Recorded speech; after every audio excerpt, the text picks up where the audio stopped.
More about what impeachment is and what it means, because the process itself is so rare and so fraught, it becomes a subject of debate in and of itself. So we've called Timothy Naftali for this. He's one of the 4 authors of a new book called Impeachment and American History. Professor Naftali, thanks so much for joining us.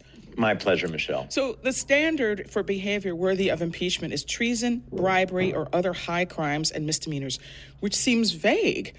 Is it? The founders could agree amongst themselves that any president guilty of bribery or treason had to be removed. There was also a sense that there would be crimes, there would be assaults on the Constitution that wouldn't fit into bribery or treason, the categories of bribery and treason. But what do you do about those? And that's when they went back and took a concept from British jurisprudence, high crimes and misdemeanors. In other words, the crime would be against the state, against the very Constitution, some action, some conduct that undermined the very fabric of the society they were trying to knit together. So there are 3 presidents have faced impeachment before. Andrew Johnson, who succeeded to the presidency after Lincoln's assassination, Richard Nixon, who resigned before he could actually be impeached, and of course Bill Clinton.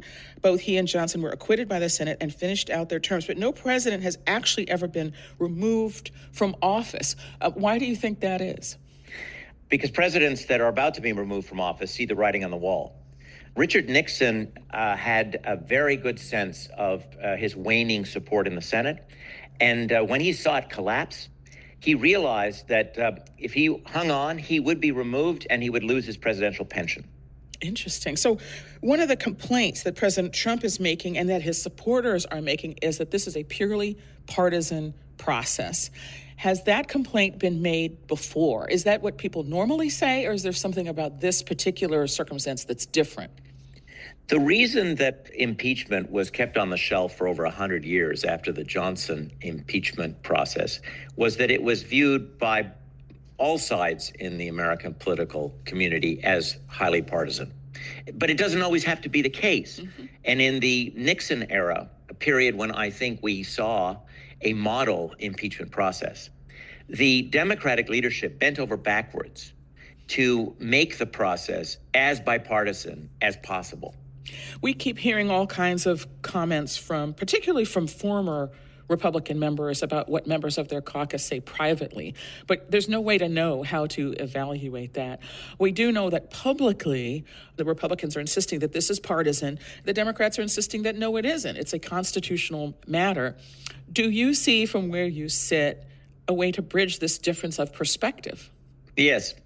One way is the apparent decision on the part of Speaker Pelosi to shift the focus of the impeachment inquiry from Chairman Nadler of the Judiciary Committee, who publicly told the country that he was in favor of impeachment before the inquiry had even really started, to Adam Schiff of California, who is viewed as more moderate and also more judicious. The other thing that was done in the 70s that had a salutary effect for the country was that there weren't 2 separate inquiry staffs. There wasn't a Republican and a Democratic staff. There was a unified staff. And in fact, the House Judiciary Committee leadership chose a Republican to lead the inquiry staff. There are ways to send a signal to the country that this is above party. That is Tim Naftali. He's written a new book with John Meacham, Jeffrey Engel, and Peter Baker called Impeachment and American History.